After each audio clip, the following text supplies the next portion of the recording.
Good morning, everyone. I have just listened to some videos in French, and normally I speak Spanish, so I'm a bit confused with the languages. But it's such a nice morning. Well, actually, it's already day. It's 12:35. I'm still having some problems with my timing. Yeah, I still go to sleep quite late, but I wanted to record little video for you anyway, because yesterday was Wednesday. You can see it's such a beautiful day. It's minus 18.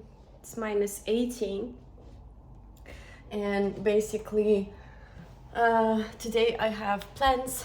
I will go out for an exhibition of a vlogger. She's a blogger from Moscow. She's younger than me, but it's her first artistic exhibition. She draws paintings. Yeah, she's a young, talented paper, but she's very like stylish. And I went to her event in St. Petersburg the very last day I lived there, so 6 months ago. I just wanted to share some views with you because from here you can see the Ostankino Tower. From here you can see tall buildings that are like this. I think they're called Stalinka buildings. The first days I was living here, I was always like next to the window trying to see what's out there. Right now it's white. Yeah, normally without snow it looks a bit different, but it's kind of cool. And there are buildings from different epochs, and some are tall. These, for example, these are just 5 floors, the typical panelki. Oh, this one is from, yeah, I mean, you understand what I mean. Some of the buildings are more new. This one, for example, I think it's like maybe 5 years old. Yeah, and actually today, a part of the nice views, because to be honest, of course, when I already told you about moving here, I'll not repeat it again. Yeah, I wanted to talk about my profession today, but still, okay, I've got some routines, and now as I watch the video of the girl, she's teaching French, and she's like me in a way, right? So she's this kind of person who is really like this girl who's disciplined, and the video was about her morning routine. And I used to be like that as well. Like if you ask people about who Katya is, they will say, oh my god, she's doing so many things. So normally people say, I don't know how she manages to do so many things. I think we can stop here. How she manages to do so many things. And this is true, but this November, somehow, well, maybe it's because I'm going to sleep very late, and every day I feel guilty about it. Even if I slept well, even if like at night normally I would work, anyway in the morning it's kind of oh my god, it's already half of the day. And right now in December, the month that we have like 4 hours of sun, yeah. So you know, it's half of the day already passed. So three hours more, maybe two and a half, and it will be dark.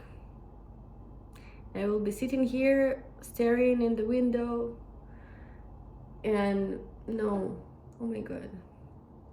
So let's talk about good things. One thing that gives me energy, one thing that has become to me the purpose of my life, and it happened naturally, and I really wanted to share it in English as well, because initially, obviously, I was teaching Russian in English, and maybe this inspiration to me is something that I've got from my grandmother, because my grandmother used to be Russian language and Russian literature teacher for 30 years at school for kids, but she, I guess somehow it influences, right? So it affected me, And I remember her little, let's say, drawings that she was using. It's different to teach Russian to someone who doesn't speak and who's an adult, and to kids who are already native speakers, and you just teach them how to write correctly and things like that. This, I'm not a fan of those things, to be honest. On the contrary, as a polyglot, as someone who speaks different languages, I know how hard it can be to get there, right, to communicate in a new language. You see, I've got some energy right now when I talk about this, right? And like, you can't afford, well, maybe if it's your profession, obviously you can like keep learning Russian until you understand every word that Dostoevsky wrote on his book. But if it's not the case, if your purpose is just to speak the language, which, for example, in Spanish, it happened to me that naturally I got to a level, very high level, just by getting into the language, just by talking it for 13 years. With English, I had a little bit shorter history. I started like I did my half of my bachelor in English, then my master's in English. I went to Chile, I studied there in English. Then I worked in Malaysia in English. I applied for so many jobs, obviously in our university before, 2020, let's call it like that. Yeah, before the world started, to spin around faster. Basically, everything was, for us, a bit more open, and we needed to speak English everywhere. I mean, right now as well, but it was logical for me to start in English. It was logical to teach also all the foreigners, because my events, I used to organize events for internationals in Russia.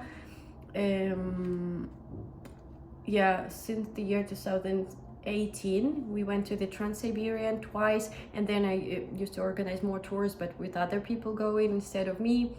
And there were people from 60 plus countries, at least on our parties. Obviously in the university, depending on the profession, depending on the faculty, for our faculty, which is used to be the best business school in Eastern Europe. Right now, I don't know how to call it. They keep going and growing, but I don't know the ratings right now. What I want to say, this is such a pretty book. You see, there are so many beautiful illustrations. There's so many culture here. I don't know if you like this kind of things. I know that some of my students, they also do have this thing, but this one my grandmother gave to me, and I enjoy it so much because it's like so black. I do have two more books. I'll show you quickly. Two more books. So I didn't study to be a Russian teacher, but somehow it happened that right now, you see, these ones are black too, but these are more for native speakers. This is to develop your speech, and this one, the secrets of orthographia. Orthography, how do you call it? How you write. Here you can see some books of Dostoevsky as well. This one I didn't finish yet. This one is Brother Karamazovы, Yesenin. I love reading. I do read a lot. This year I read like around 17 books, and I stopped. You have to see it as well. I stopped maybe in September, when I got to know that I go to China. I needed to make money for that, maybe. So I focus more on work, but I keep reading anyway. I don't remember if I brought it to China as well. I think in China I had a different book with me. But yeah, the picture of Dorian Gray at bachelor program, I remember I had to read it at home and like make a summary or something. I didn't read it. At the point when your English is not as fluent, it's very hard to read a book. So I wasn't a very good student in a way, but right now, especially in the very beginning, of course I was afraid that there are words that I don't understand. And right now I'm here, and so sometimes you don't get the full picture. But in the very beginning, the first, let's say 50 pages, and this one is also black, cute. In the first 50 pages, it was like so easy to read.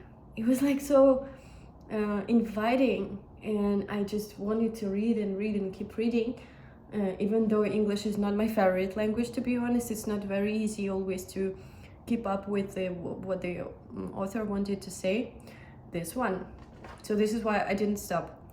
There are some books over there that you kind of start reading, but then you never finish. I want to talk about the Russian language, but I keep talking about other things. So maybe I should do a different video another day, because for me it's such an important thing, and it happened naturally.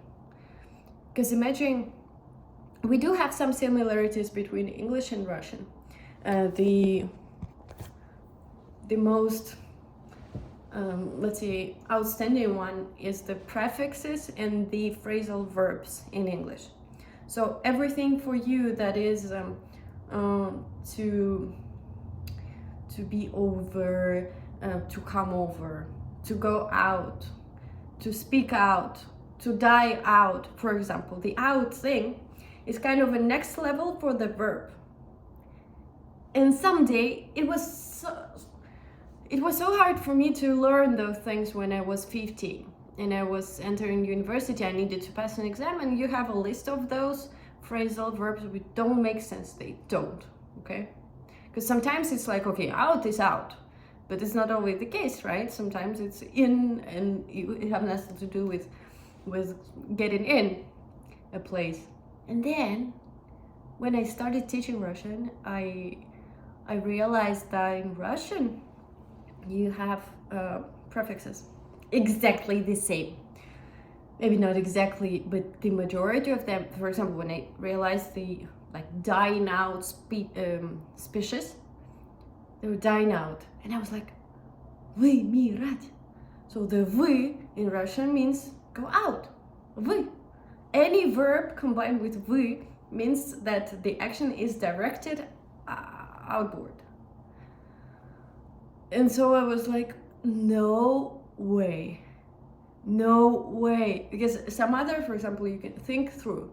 Oh, it's like so thoughtful. It's like think through.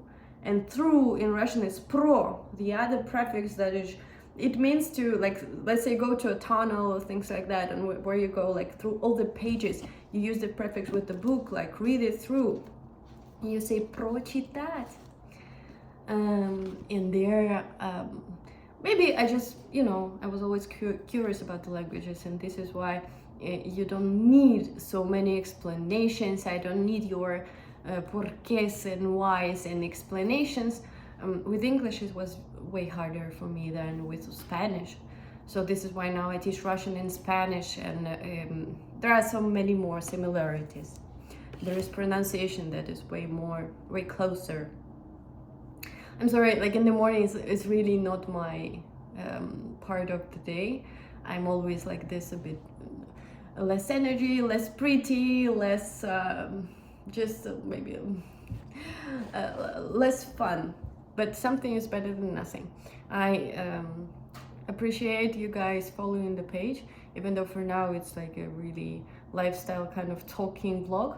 But I hope in the future we can talk about more important things. I will just summarize what I wanted to say today about the language, that somehow even the Russian goes to the third category of difficulty.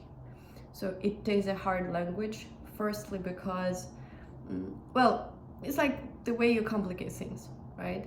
And for me it's a bit surprising that Chinese go to the fourth category of difficulty, because there the grammar is way easier, right? Not only in the beginner level, even though it gets harder, but the way they write, this is what makes it hard. And then the way they pronounce, okay, there are sounds that are different, and okay, you have to learn the pronunciation. I guess this is as well something that impacts. But then if you don't pronounce all the tones correctly, they don't understand you, right? So they do. And if you if you don't in Russian, if you pronounce it incorrectly, they will understand you, maybe. In Russian, there are so many hard things, right? And I am so surprised. Everyone I know, my Russian friends, they are all surprised and asking me, why are your students coming to learn Russian? What is going on with them? It's so hard. Like